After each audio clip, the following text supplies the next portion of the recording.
What I first learned with law of attraction had to do with the reticular activating system. I don't know if you've actually heard that term or not, but it's kind of interesting because it has to do with how the brain, so the reticular activating system is a bundle of nerves at the brain stem.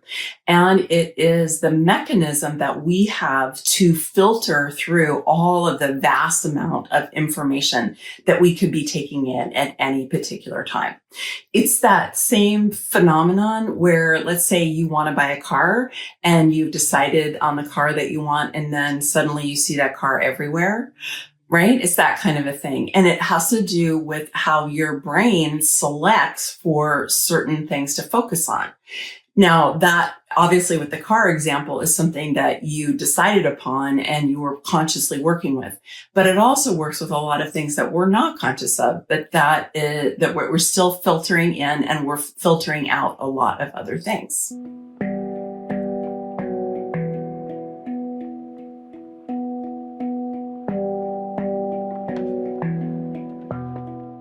And this is a physiological, neurological explanation for this idea that you get more of what you focus on. Whatever you focus on, you're going to get more of that.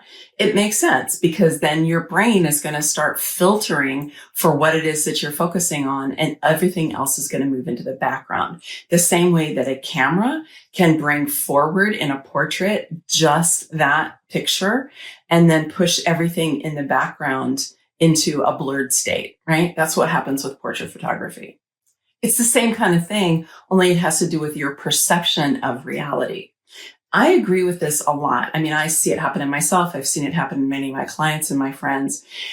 And I think it's only partial. It's not that helpful. It's only so helpful because it just focuses on the head. It just focuses on the mind. And as important as this is, it's in human design, it's actually not the most powerful part of our energy system. According to the Institute of Heart Math, which is a great organization if you don't know about them, but according to them, they've done a lot of studies on the magnetic field of the heart as well as the magnetic field of the earth. And according to them, the magnetic field of the heart is actually 100 times more powerful than the magnetic field of the brain. So what does all of this have to do with manifesting? I'm sure that you've heard the term, you create your own reality. What I want to emphasize here is, yes, you create your own reality, but you don't do it alone. You do it in partnership with the creative intelligence of the universe, what I like to call the flow of life. You can call this God, Goddess, all that is. You can have your own name for this spirit source, but there is a creative intelligence that animates and creates our reality. It creates you, it creates me, it creates everything in our world. And so we're a part of that. So we're an active partner with this creative intelligence. We are a co-creator. So while we're creating our own reality, we're not doing it on our own. We are receiving help from a much larger intelligence. So how does this co-creating with the universe actually work? Well, according to human design, it actually begins with the heart. It begins with the G center. So in human design, the G center is the love part of the heart. The will center is the courage part of the heart. And we all know that love is an extremely powerful force. And even the love that we have for our children or for our beloveds, that is a very powerful force that we know, right? But the creative force of the universe is a love energy. It's extremely high frequency. And so this love that we have in our G center is the expression of that love in our own energy field and in our own human design. According to the story of human design, we have something called the magnetic monopole that is located in the G center. And the magnetic monopole is exactly what it sounds like. It is a magnet with only one pole.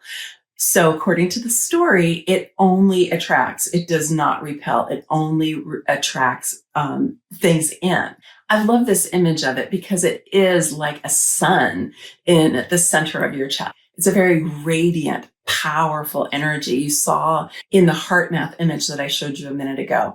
But it's the same idea. It's this radiant force, which is, yes, it is sending energy out, but it's also attracting, bringing things in. Now, this is really good news for generators, manifesting generators and projectors, which is 90% of us, okay? Because generators and manifesting generators are designed to respond. Our strategy is to respond to what shows up in our outer reality. Now, if that's the case, isn't it good news to know that you can actually influence what shows up in your outer reality? And for projectors, very similar. Projectors are designed to be invited, but they are also designed to have a creative impulse inside of them that helps direct them in their life. So all of the things that we're going to go through next are going to help projectors to be able to create themselves into such a strong, magnetic, attractive force that those invitations are going to come. And I know from talking to lots of projectors that this is a sore point for them. It's like, I have to wait for the invitation. What do I do? Well, you don't just have to wait. And I'm going to show you what you can do.